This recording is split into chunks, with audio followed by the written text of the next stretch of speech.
Today's episode covers May 8th and May 9th, 2024, days 28 and 29 of my Great American Motorcycle Adventure.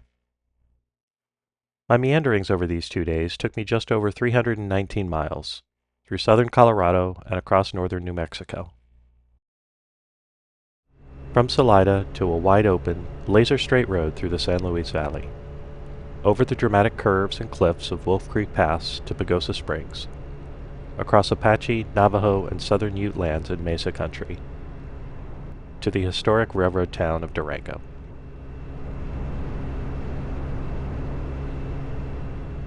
Let's start with May 8th. Salida was really nice. After the chaotic winds and general busyness of Denver, Pueblo, and Colorado Springs, Salida was the kind of town you could actually linger in. The downtown area is small, but vibrant, with lots of local shops, coffee houses, art galleries, and boutiques. If you're riding through, it's definitely worth a stop.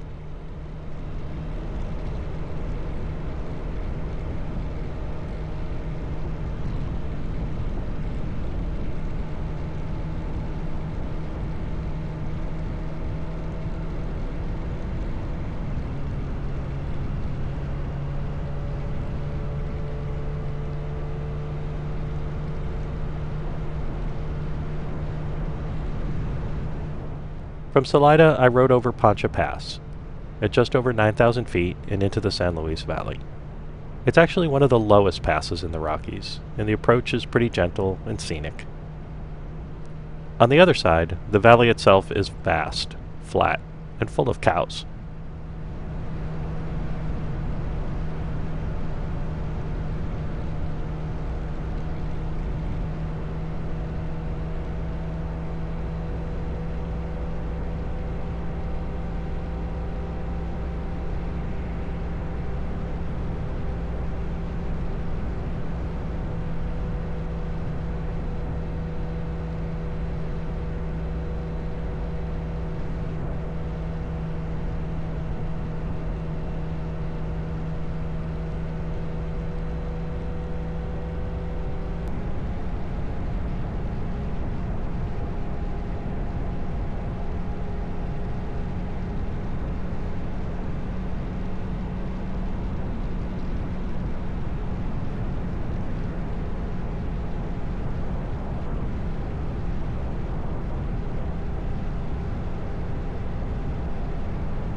And after a long, straight stretch of road, I made a right onto 112, which eventually merged onto Highway 160, heading toward South Fork and Wolf Creek Pass.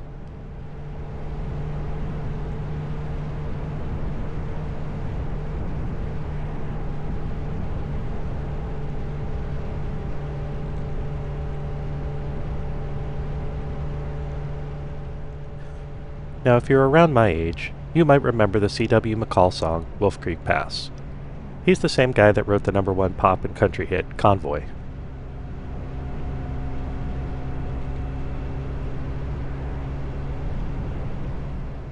It came out in 1975 and described the road as 37 miles of hell, which is up on the Great Divide. The song tells the story of a runaway truck loaded with chickens that barrels through a tunnel and crashes into a feed store in Pagosa Springs. Fortunately, my own ride over Wolf Creek Pass was far less eventful, and the weather couldn't have been better. Clear skies, great visibility, and no traffic to speak of. Just me and the road.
It's a steep 6.8% grade on both the way up and the way down.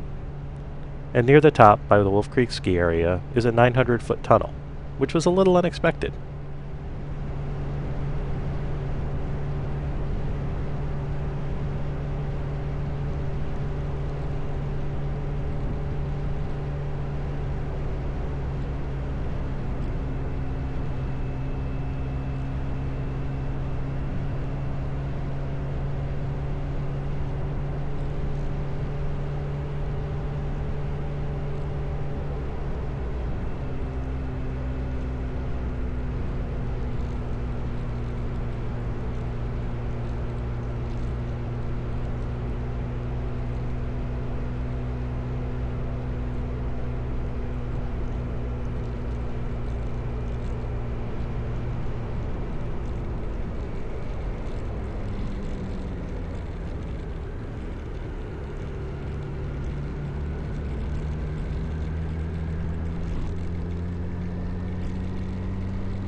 I was lucky.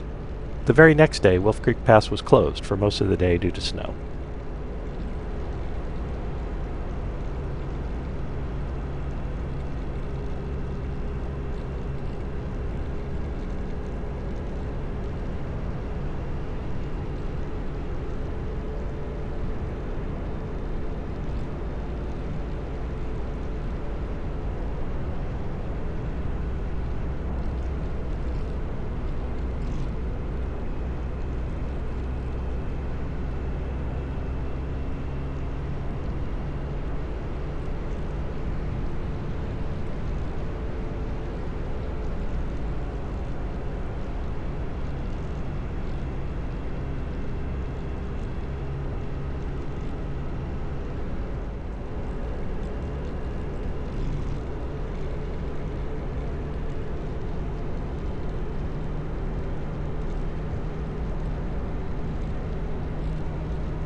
On the downhill, the pull-off near the overlook is spectacular. Snowy peaks all around, and the creek running off in the distance. And on a Wednesday at noon, peaceful and quiet.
I rolled into Pagosa Springs around lunchtime, stopped by the visitor center, and rode through town a bit.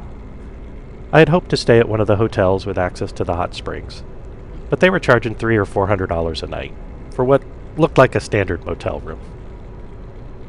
I decided the springs weren't worth that kind of splurge, especially since I had plans to treat myself in Durango the next day. Instead, I checked into the Riverwalk Inn, which turned out to be just right. That afternoon, I had a nice long walk around town, then headed to the Riff Raff Brewing Company for dinner. You might remember that I had promised Donette I'd eat lots of salads on this trip. Today was not one of those days. The bartender suggested the jalapeño, cream cheese, and bacon burger, and I regret nothing. May 9th started with breakfast and a bit of a reunion. One of the joys of this trip has been reconnecting with people I hadn't seen in years. That morning, I had breakfast with my former Texas Instruments colleague, Glenda, and her husband, Mike. We met at Two Chicks and a Hippie in Pagosa Springs. The huevos rancheros with green chili was excellent. In the existential question of red versus green, I side with green. But the real highlight was catching up and swapping stories. I learned that their daughter competes in skijoring, a sport where someone on skis is pulled by a rider on horseback. Sounds intense.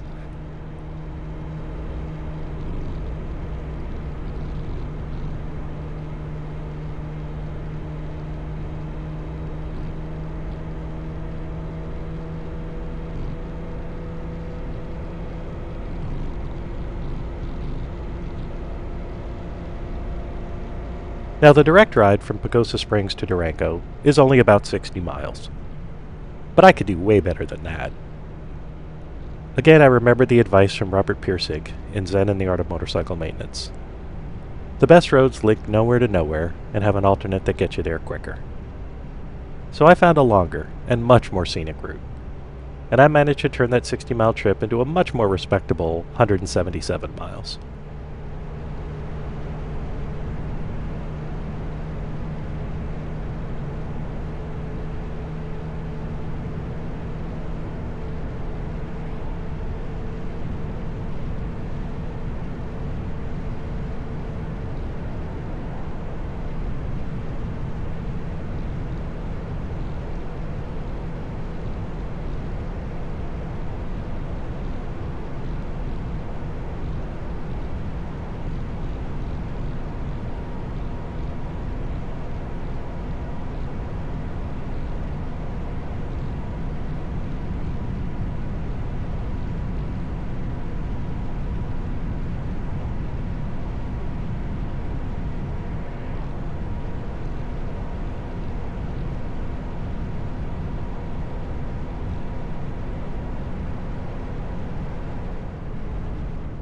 I rode south out of Pagosa Springs on Route 84 and crossed into New Mexico.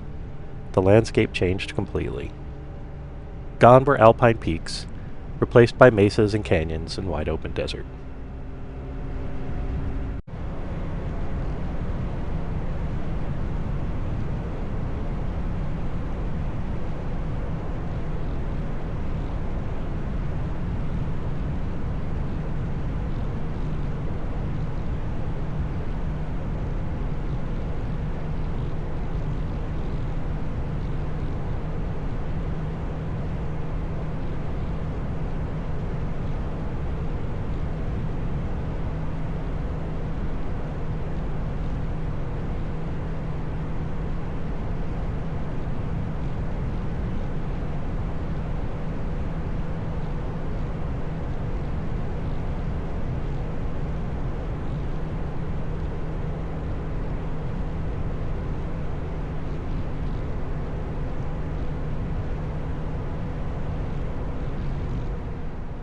I passed near Chama, and then rode through Dulce, Navajo Dam, and Aztec, before turning north on Highway 550 and crossing back into Colorado.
North of here, between Silverton and Ouray, 550 is known as the $1 Million Highway, one of the most scenic and thrilling rides in the country.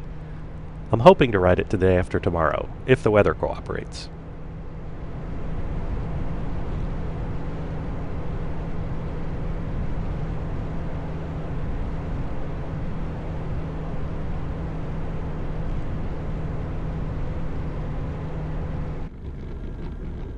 So I rolled into Durango in the late afternoon, and I checked into the General Palmer Hotel.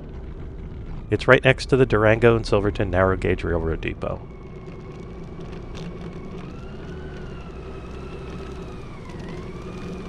At the hotel's suggestion, dinner was at Parabacco, an Italian spot on Main Avenue. I had the linguine allo scoglio, shellfish and salmon in a light tomato and garlic sauce. Incredible. I sat at the bar where I met Kim and Massimo and the bartender Kaylee. Turns out all three of them ride motorcycles, so there was plenty to talk about. Food, drinks, bikes, roads. The perfect end to a beautiful day. From snowy mountain peaks to sun-soaked mesas, from twisty pavement to long empty straights, these 2 days reminded me of how dramatically the landscape, the ride, and the roads can shift in just a couple 100 miles. That change is half the fun. And days when you can have breakfast with old friends and dinner making new friends, that's the other half. Tomorrow I trade the 2 wheels for steel rails, and I ride the historic Durango and Silverton train into the San Juan Mountains. Thanks for watching. Until the next ride, be safe, be curious, and keep meandering.